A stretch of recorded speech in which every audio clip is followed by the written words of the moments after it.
Bienvenido a Leyenda. La pregunta del día de hoy es: ¿qué te sube el ánimo después de un mal día? Déjame tu respuesta ahí en la caja de comentarios.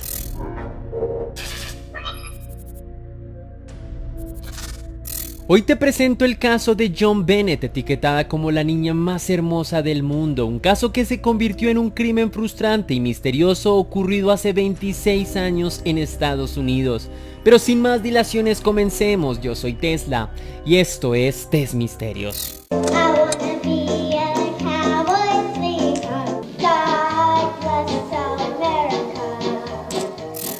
Después de celebrar con unos amigos la cena navideña del 25 de diciembre, regresaron a su casa porque al día siguiente viajarían a Michigan.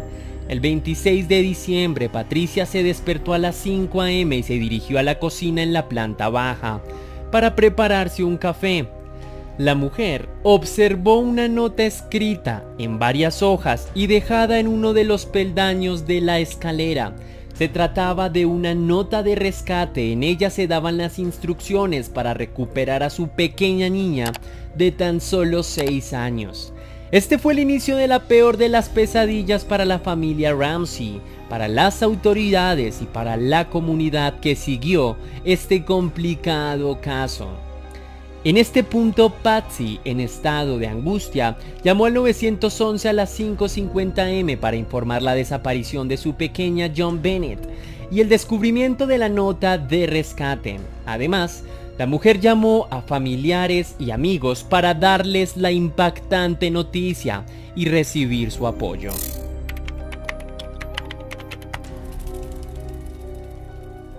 Joan Bennett Ramsey nació el 6 de agosto de 1996 en Atlanta, estado de Georgia, hija de John Ramsey, un prestigioso empresario estadounidense, presidente de la empresa de servicios informáticos Access Graphic. Su progenitora, Patricia Ann Ramsey, ganadora del concurso de belleza en Virginia en 1977. Al parecer, la madre de la pequeña puso todo su empeño por convertir a la pequeña en ganadora de muchos concursos de belleza. En los medios de comunicación se le describía como la niña que jugaba a ser mujer adulta y glamurosa. A su corta edad ya había sido ganadora de varios concursos de belleza como Little Miss Colorado, American Royal Miss National, Teeny y Miss Beauty, entre otros. Una pequeña con muchos atributos que se perfilaba como una gran estrella en el escenario. Una pequeña encantadora que se había robado el corazón de muchos habitantes de Colorado. Al parecer, su mamá y su abuela Nedra, quien también había sido reina de belleza, estaban obsesionadas en convertir a la pequeña en la futura Miss América. Así que desde muy pequeña el maquillaje, el vestuario y la pasarela arrebataron la infancia de la mini reina Joan Bennett.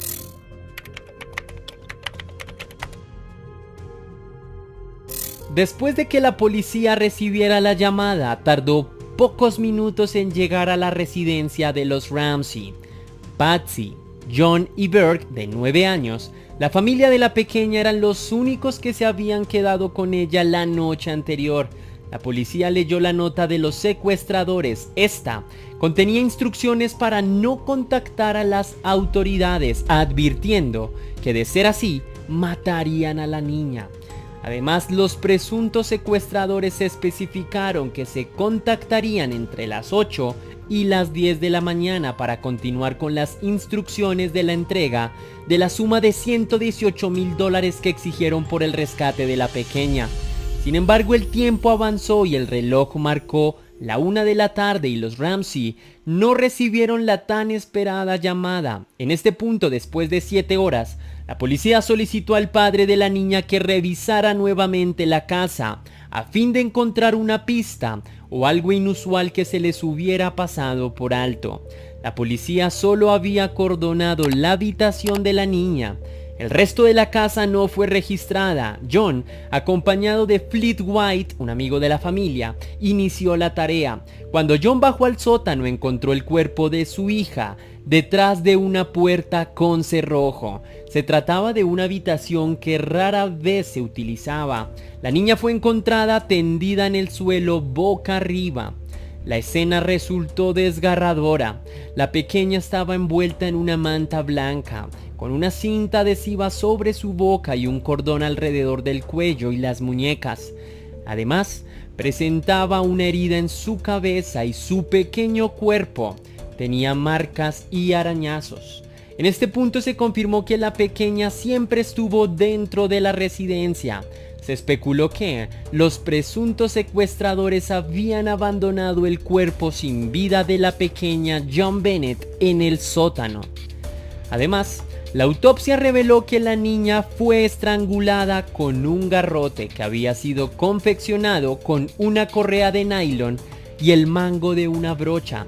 Su cráneo presentó una fisura de 8 centímetros y presentaba traumas cerebrales. La causa oficial de la muerte fue asfixia por estrangulamiento asociado con trauma cráneo-cerebral, aunque no se comprobó si hubo agresión íntima, pero sí se encontró evidencia de lesión vaginal.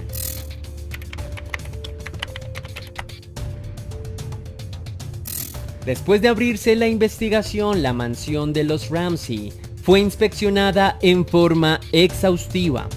La policía encontró objetos como un bate de béisbol de metal, una enorme linterna que se encontró en la cocina que los investigadores relacionaron con el crimen porque coincidía con la herida craneal de la pequeña John Bennett. La detective que estuvo inicialmente a cargo, Linda Arndt, descubrió que había una ventana abierta en el sótano. Probablemente se trataba del lugar por donde ingresó el secuestrador. Sin embargo, alrededor había polvo y telarañas intactas, lo que hizo suponer que ningún intruso entró por dicha ventana. La ventana tenía un vidrio roto que, según John Ramsey, estuvo así durante mucho tiempo. En este punto se investigó la nota del secuestro y se descubrió que el papel utilizado provenía de un cuaderno que fue dejado en el mismo lugar donde lo encontraron junto con el bolígrafo. El lingüista forense Jim Fitzgerald creó un perfil del autor de la carta. El resultado estimó que probablemente fue escrita por una mujer de más o menos 30 años, de buena educación y con lenguaje maternal.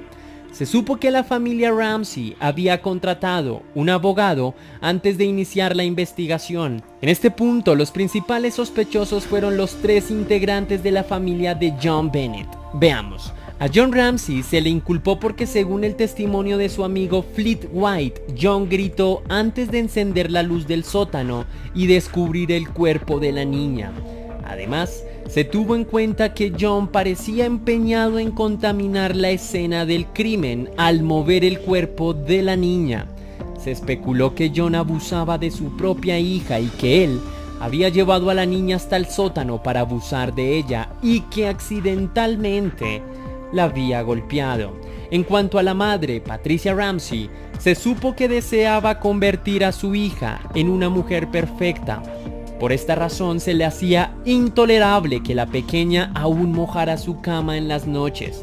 Supuestamente la madre estaba hastiada con esta situación y se especuló que en un ataque de ira había empujado a la niña y ésta se había golpeado accidentalmente, causándole la muerte. Y para terminar estaba su hermano Burke, un niño de 9 años con antecedentes de agresión hacia su pequeña hermana. Se especuló que el niño sentía celos por John Bennett, ya que toda la atención de sus padres era para la pequeña. Además, según las investigaciones, Burke en una ocasión había golpeado a la niña en su rostro con un palo de golf y la niña tuvo que someterse a una cirugía estética. Además, se encontraron restos de piña en el estómago de la pequeña, la fruta preferida de su hermano. Así que se especuló que esa noche habían tenido un altercado los 2 hermanos por un plato que contenía piña y tenía las huellas dactilares de Burke. Al parecer, el chico había tomado la linterna y golpeado a la niña en la cabeza, causándole así una fisura y posteriormente su muerte instantánea. Cualquiera de estas teorías explica el por qué el padre habría contaminado la escena del crimen buscando encubrir a Patsy, a Burke o a él mismo. Una investigación larga que no condujo a ningún resultado y que dividió la opinión pública a favor y en contra de los Ramsey.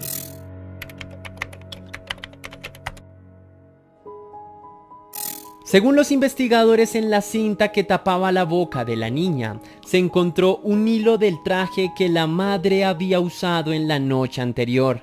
Además, los Ramsey aseguraron que Burke estuvo dormido toda la noche y a pesar del ruido del día siguiente, despertó tarde esa mañana del 26 de diciembre. Sin embargo, después de escuchar la grabación de la llamada al 911 realizada por la madre, se escuchan varias voces. Una de ellas es la del pequeño Burke. Otro dato inquietante es la maleta azul encontrada en la escena del crimen, debajo de la ventana. En ese momento los Ramsey dijeron desconocer la procedencia de esa maleta y se especuló que allí esconderían a la niña para sacarla de la residencia.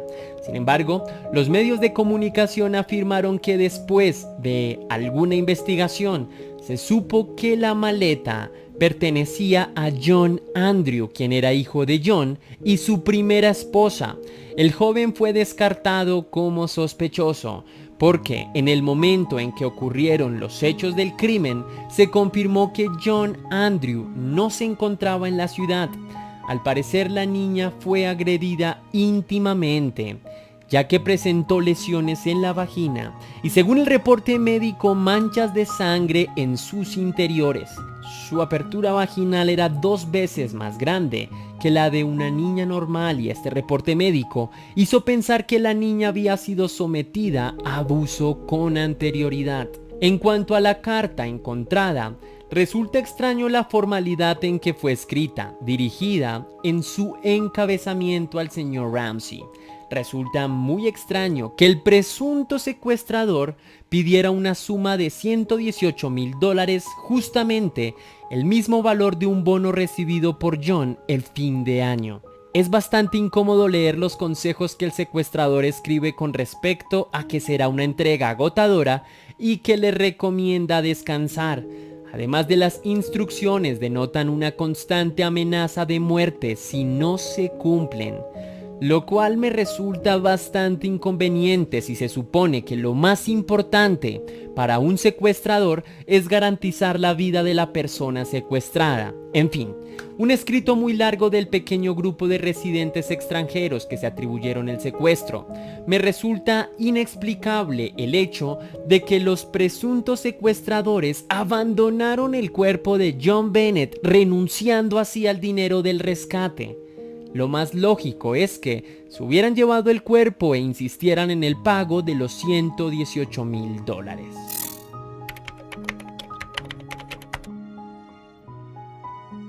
Durante el año 1997, los investigadores se centraron en interrogar a los sospechosos, análisis de pruebas de sangre y de ADN de los posibles implicados en el crimen. En 2002, uno de los investigadores, Lowe Smith, identificó a Gary Howard Oliva, un delincuente sexual registrado que vivía cerca de la residencia de los Ramsey, como sospechoso. Sin embargo, la CBS News informó que la policía reportó que el ADN de Oliva no coincidió con el de las muestras encontradas en la escena del crimen. En el año 2000, los Ramsey se sometieron a la prueba del detector de mentiras y salieron completamente inocentes. Para el año 2006, Patricia, la madre de John Bennett, falleció a la edad de 43 años por cáncer de ovario. En 2016, un hombre de Georgia llamado John Mark Carr fue arrestado en Tailandia después de haber confesado falsamente que había asesinado a la pequeña John Bennett. El ADN de Carr no coincidió con las evidencias encontradas. Burke El hermano de John Bennett, ahora de 34 años, resolvió una demanda de difamación contra la CBS por $750 millones después de 25 años. Los investigadores han revisado más de 21.000 pistas, cartas y correos electrónicos, han procesado más de 15.000 pruebas, han viajado por 19 estados realizando más de 1.000 entrevistas y al día de hoy, el caso de John Bennett continúa inconcluso.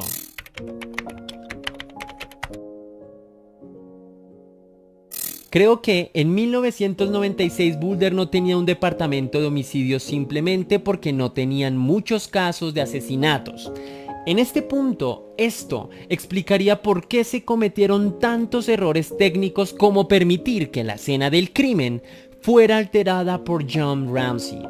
Después de analizar este caso, creo que ninguno de los interrogantes y tampoco ninguno de los integrantes de la familia tenía una razón de peso para asesinar premeditadamente a la niña. John fue investigado y la policía no encontró ninguna evidencia contundente para culpabilizarlo de incesto y homicidio. Por otra parte, el hecho de que la pequeña mojara su cama no era una razón de peso para que Patricia golpeara a la niña, ocasionando una muerte accidental. Y en cuanto a su hermano Burke, aunque mucha gente cree que él es culpable, pienso que, además de que fue sometido a muchos interrogatorios con la policía y profesionales de la psicología, y Burke siempre se sostuvo en su inocencia. Si hubiera sido culpable, teniendo en cuenta que era un niño y bajo la presión de los especialistas, perfectamente pudiera haber terminado confesándose. Eso nunca sucedió. Además, el padre no tendría que haber alterado la evidencia por encubrirlo, ya que tenía 9 años, no hubiera sido arrestado. Sin embargo, déjame saber tus opiniones en la caja de comentarios sobre este caso. Eso ha sido todo por el video de hoy. Te dejo con la frase de George Bernanos: el asesinato perfecto es el olvido. Regálame tu cósmico like y que las dudas te acompañen, leyenda. Nos vemos en el próximo video.